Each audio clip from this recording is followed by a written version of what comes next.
Greetings, children of the screen, your friendly neighborhood nerd scum here once again, and here on Black Friday I watched, go figure, Black Friday, which is the newest film with Bruce Campbell in it, and of all the things I can say about the film, Bruce Campbell's good in it?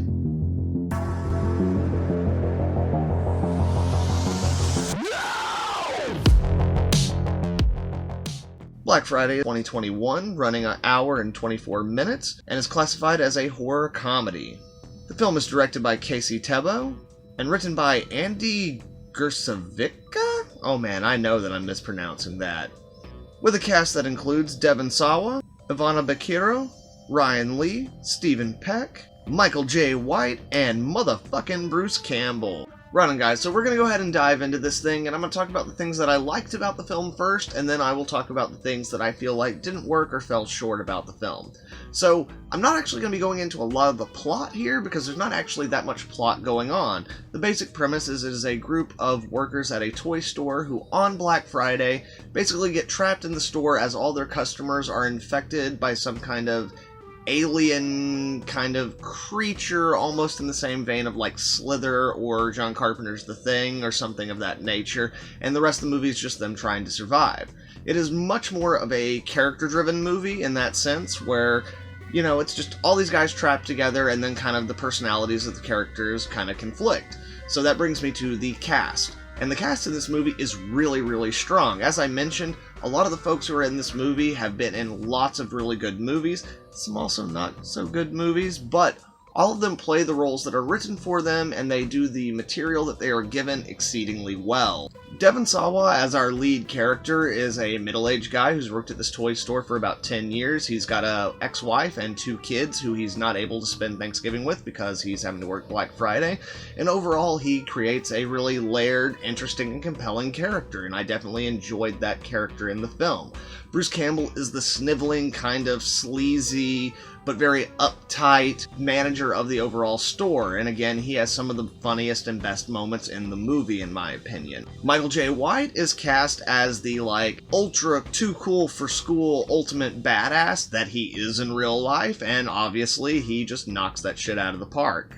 Ivana Bakiro plays the much younger love interest of our lead character, and unfortunately there's really not a lot going on with her character. She really is just the much younger love interest, but for what she's given, she does an excellent job, and despite the fact that there's not a lot on paper for her character, she still makes you kind of care about what happens to her, and that is definitely a testament to her acting in the film. Ryan Lee plays a much younger character who basically is working at the store in order to pay rent to his parents since his father is now forcing him to do that, and this is a place that he loved to go as a kid, and now it is a nightmare for him working there as he is a complete and total germaphobe. Stephen Peck is the assistant manager of the store who is all the way up the manager's ass and is definitely a brown nose and a suck-up, and basically just is the perfect embodiment of a character who's fun to watch, but you kind of love to hate because he is deep down just a frickin' asshole. And there are a lot of other small players in the film, a lot of small roles by character actors who all do a really good job. All in all, the cast in this movie is absolutely fantastic. The overall look of the film is likewise really, really solid. It has a very nice color palette, the cinematography is very good, the editing is quite good, and the shots are very well organized. You never get lost in the, like, shuffle of what's going on or anything like that, and because the director of this film cut his teeth on music videos for many years, it's no surprise that the aesthetics of the movie are quite strong. Now, moving from the aesthetics of the movie into something that's related, the special effects of the movie are also quite good. All the makeup effects are absolutely fantastic and very well executed. The lighting in all the scenes with those effects knows how to light them to make them look at their best, and some of the CG effects that are in the movie also look pretty solid.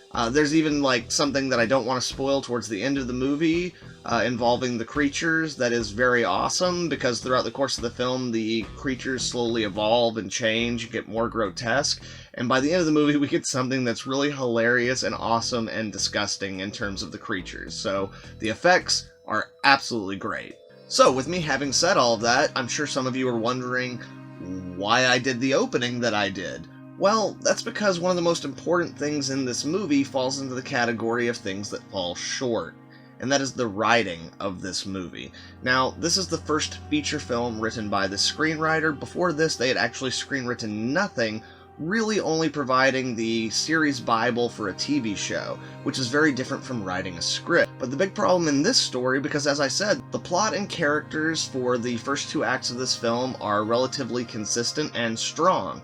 But there are 2 places that the writing fails this movie, one being the 3rd act, where all of a sudden all the rules they've established kind of go out the window, and you have a bunch of characters doing things that are really, really stupid. And not stupid as in it's true to their character, but just things where like they easily could escape, but the movie needs them to not escape, so they kind of engineer reasons not to, and it never really makes any sense. It's very clear and very painfully clear that these things are just happening and these decisions are being made so the movie can continue, and that really makes it hard to invest in the big climax of the movie, which has a lot of awesome other stuff going on. The other way in which the writing in this movie fails is that this is supposed to be a horror comedy. The characters are pretty good, the horror is pretty good, those 2 things go together quite nicely. The comedy in this movie, however, fails abysmally. There are a lot of moments in this movie that I know are meant to be jokes, but they don't make me laugh. I think in the course of this entire hour-and-a-half movie, I only laughed maybe once or twice, and I smiled maybe 3 or 4 times from a joke that was entertaining, but not enough to make me laugh out loud. So in the grand scheme of things, when you're doing a horror comedy, the comedy is pretty important, and a lot of these characters are designed in a way that the comedy should flow from them, but the way that they're written, it kind of falls flat. This almost seems like a movie that would have been better if they just stripped out all the comedy and played it straight and tried to do a balls-to-the-wall horror movie, but then the commentary and satire that they're trying to do for Black Friday wouldn't really work. But again, because the comedy falls short, it still doesn't really work.